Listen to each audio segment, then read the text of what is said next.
The sun hung low on the horizon, casting an amber glow across the endless expanse of water. Jason wiped the sweat from his brow and gazed toward the shimmering dome of Atlantis, the legendary city that had been his home for the past 3 years. Beneath its crystalline arches and coral-encrusted spires, Atlantis was both a marvel and a cage, a secret that demanded silence from all who knew it. Today, however, Jason had decided to escape. It had all begun with a scientific expedition gone awry. A freak storm had swept his research vessel into an underwater vortex, plunging him into the heart of the mythical city.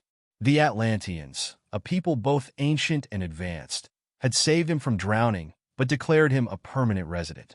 No one who entered Atlantis was ever allowed to leave, lest the world above learn of its existence. Jason couldn't deny the allure of the city. It was a paradise of bioluminescent gardens, streets paved with glowing seashells, and technology that made Earth's most advanced inventions seem primitive. Yet the Atlanteans' insistence on secrecy felt suffocating. He missed the sun on his skin, the wind in his hair, and the freedom to explore the world above. As the years passed, his longing for the surface grew unbearable.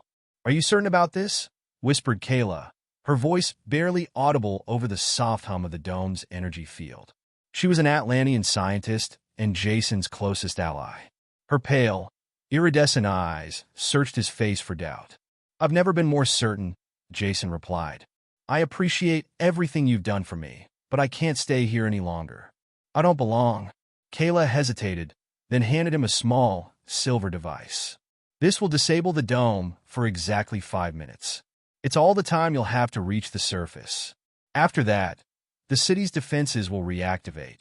Jason nodded, his heart pounding. He knew the risks. The dome's failure would trigger an alarm, and the Atlantean guards would pursue him relentlessly. But his resolve outweighed his fear. Under the cover of twilight, Jason slipped through the labyrinthine corridors of the city, avoiding the patrolling guards and the ever-watchful eyes of the surveillance orbs. When he reached the outer edge of the dome, he took a deep breath and activated the device. The dome shimmered, then dissolved, revealing the dark, open ocean beyond. Jason swam through the opening, his legs burning with exertion as he propelled himself upward. Schools of bioluminescent fish scattered around him, their glow illuminating his path. Behind him, alarms blared. The water vibrated with the approach of Atlantean pursuit vessels, their sleek forms cutting through the ocean with terrifying speed. Jason pushed himself harder, his lungs screaming for air as he climbed toward the distant glimmer of the moonlit surface. Just as his strength began to wane, Jason felt a powerful current pull him upward. Kaela had told him about the thermal vents near the city, natural jets of hot water that could propel him faster than any vessel. He angled his body into the current and let it carry him. The surface broke with a deafening roar, and Jason gasped as fresh air filled his lungs. He blinked against the sudden brightness of the moon and stars. For a moment, he floated there, savoring his first taste of freedom in years. A sudden splash nearby shattered his relief. An Atlantean pursuit vessel emerged from the water, its sleek form glistening under the moonlight. Jason's heart sank as he realized his escape wasn't over yet. But then, from the corner of his eye, he saw a familiar figure emerge from the water. It was Kaela, her silver hair streaming behind her as she held up another device. "Go," she shouted, hurling the object toward the vessel.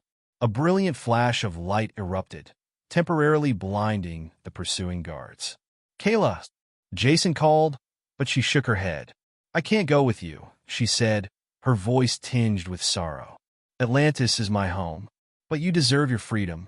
Before he could argue, she dove back into the depths, disappearing as quickly as she had appeared. Jason turned and began swimming toward a distant silhouette on the horizon, a passing cargo ship. His limbs felt heavy, but the promise of freedom drove him onward. As he climbed aboard the ship and collapsed onto the deck, Jason looked back at the ocean. The shimmering dome of Atlantis was no longer visible, hidden beneath the waves.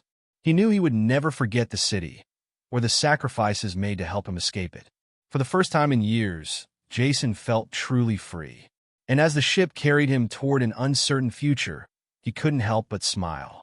The world above awaited, and he was ready to embrace it.